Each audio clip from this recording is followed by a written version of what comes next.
Broads Media.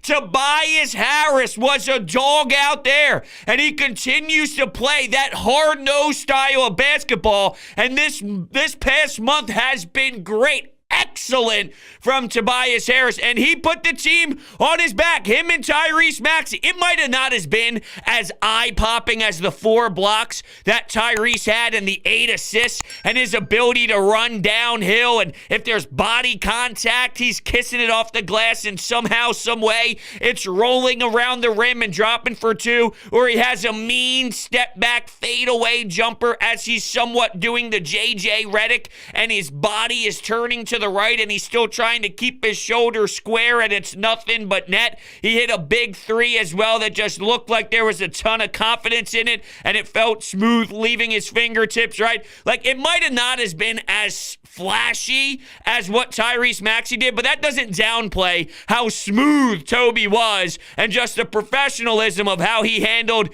today, and he had his 30-plus point. He was amazing. Tobias finished with 31. He helped out this team in a lot of different areas, and just bringing that professionalism that I thought really matters without a Joel Embiid. And I also don't want to downplay just the fact that Joel, even though he wasn't on the floor, it's the culture that he has set so far this year. And it was almost as if his younger brothers, if you will, and I'll utilize this team, the way I'll lay it out, I should say, is I'll kind of have a correlation. Let's say we'll use a family as our example, right? They're one big family. This team is a family. They are the younger brothers of Joel Embiid. He's the big brother that's showing them the world, and they want to follow in his footsteps, right? Well, he wasn't there, and everything that he's done for them so far this season, through the toxic Ben Simmons garbage, through everything, through the 50 points in 27 minutes, and all that outrageous effort that he puts out on the floor for them, we got your back, big bro! We got you! And that's why you saw the reaction that you did of Joel Embiid coming back from the locker room onto the floor at the Wells Fargo Center, skipping away with a big smile on his face, all excited because his family had his back.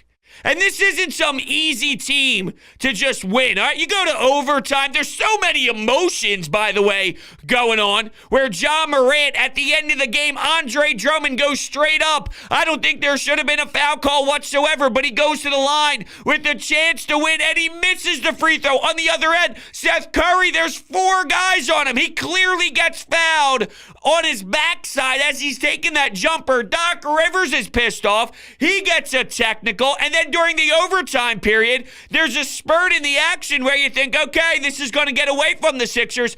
Oh, but it doesn't. Danny Green cashes in a big 3. Andre Drummond gets a big block on the defensive side. And this dude, 20-plus rebounds. He's all over the place. He's bringing the rim protection. That's sickening what he was able to do. But then Danny gets another look. This time in the corner, he misses. But Tobias Harris with the work ethic and the determination, he earns a jump ball. The Sixers win that possession. Now, unfortunately, Tobias came up a little short there, and then by the end, Tyrese Maxey gets the ball, goes to the rack, explodes towards the rim to put the Sixers up, and that was such a crucial moment in the game.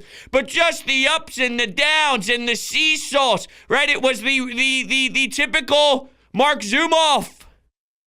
We're coming in for a landing. We're on the seesaw. That's what it was. And without your go-to guy, your MVP of the league, you handled your emotions. They were in check. You know, I saw all these tweets from the people leaving the facility and people who cover the team saying the level of excitement leaving the place, all these you know, when you're waiting to get out of the Wells Fargo Center and go, what the hell is going on here? Move, asshole! Go! Turn left, you jerk off, right? Everyone's just fired up in the Wells Fargo parking lot.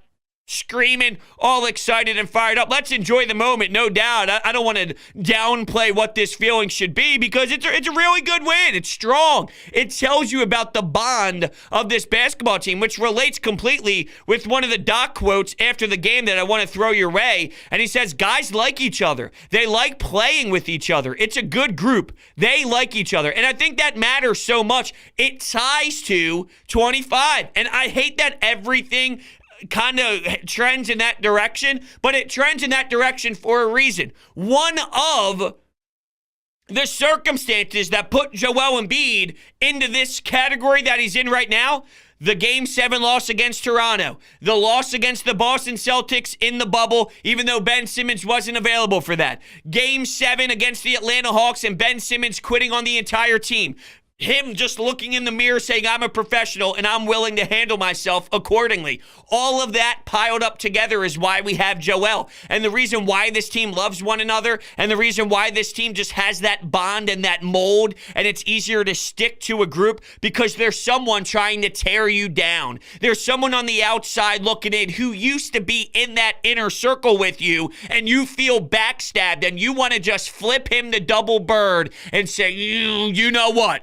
You know what? I can't believe it. You could be here right now, but shame on you because you turned your back on us and you said, I want out of here. You guys are the problem. Don't be fooled, right? Because they tried to blame mental health. They tried to blame Doc Rivers. They tried to blame the fan base. They tried to blame roster construction. They tried to blame every single individual except himself, and the entire locker room basically got thrown under the bus by this fool. And there is a reason why they are at this point.